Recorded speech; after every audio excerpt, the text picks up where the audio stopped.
হুজুর পাক সাল্লাল্লাহু আলাইহি সাল্লাম বলে গেছেন কোরআন দিয়ে দেশ চলবে। সাইদি সাহেব বলে গেছে কোরআন দিয়ে দেশ চলবে, রাষ্ট্র চলবে, রাষ্ট্র চলতেই হবে কোরআন দিয়ে। এটা জনগণের দায়িত্ব, আমাদের দায়িত্ব, সাধারণ মানুষের দায়িত্ব। আমি তো পারিনি। বাংলাদেশের আরো শত শত আন্তর্জাতিক হাফেজ আছে, কেউ তো পারে না 50 দিনে হাফেজ হতে। আমার মনে হয় আমি জীবনে প্রথম শুনলাম কোনো ছেলে মাত্র 50 দিন। এটা কি সম্ভব আসলে? তোমরাই বলো, এটা কঠিন বিষয় না? 50 দিনে চাইলে হাফেজ হওয়া যায়? এটা কি বাংলা বই পাইছো? সুবহানাল্লাহ। আল্লাহ তোমার আরো বেশি বারাকাত দান করুন, তোমাকে বড় হাফেজ হিসাবে কবুল করুন, আমাদের চাইতেও বড় হাফেজ হিসাবে আল্লাহ তোমাকে কবুল করুন। আসসালামু আলাইকুম।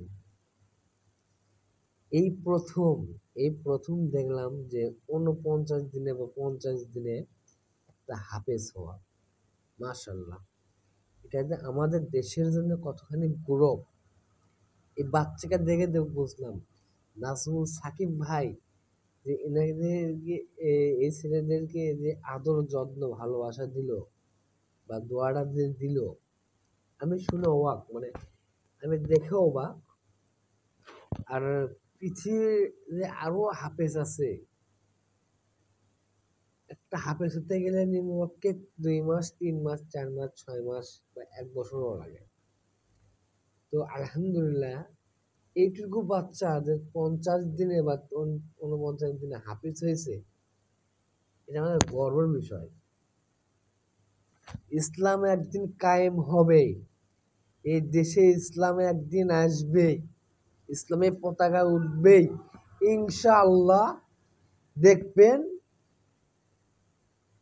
সাইদি সাহেব বলে গেছে ইসলাম একদিন হবে, ইসলামের প্রতি বাংলাদেশের ঘরে ঘরে ইসলাম তৈরি হবে, একটা করে আলেম তৈরি হবে। এটা গ্যারান্টি দিয়ে গেলাম।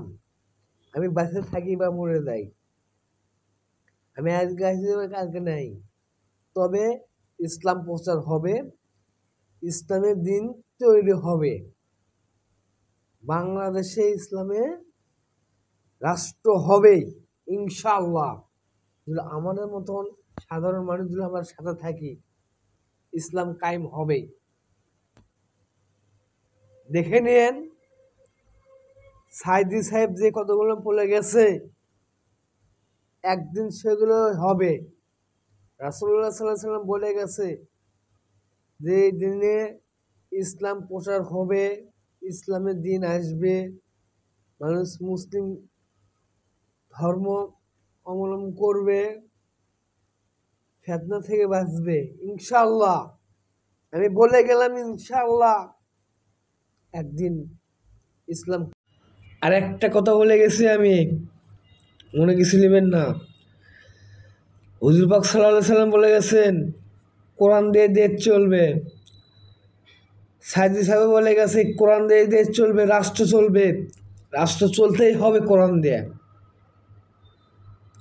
এটা জনগণের দায়িত্ব, আমাদের দায়িত্ব, সাধারণ মানুষের দায়িত্ব, রাষ্ট্রপতির দায়িত্ব, সবারই চলতে হবে কোরআন দিয়ে।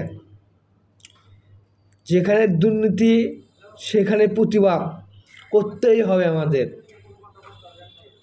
বাসায় বসে থাকলে হবে না, রাজপথে নামতে হবে রাজপথে। দেশের হকে কি, চলুন এগিয়ে যাই, কোরআনকে এগিয়ে নিয়ে যাই, দেশটাকে এগিয়ে নিয়ে যাই। আসসালামু আলাইকুম।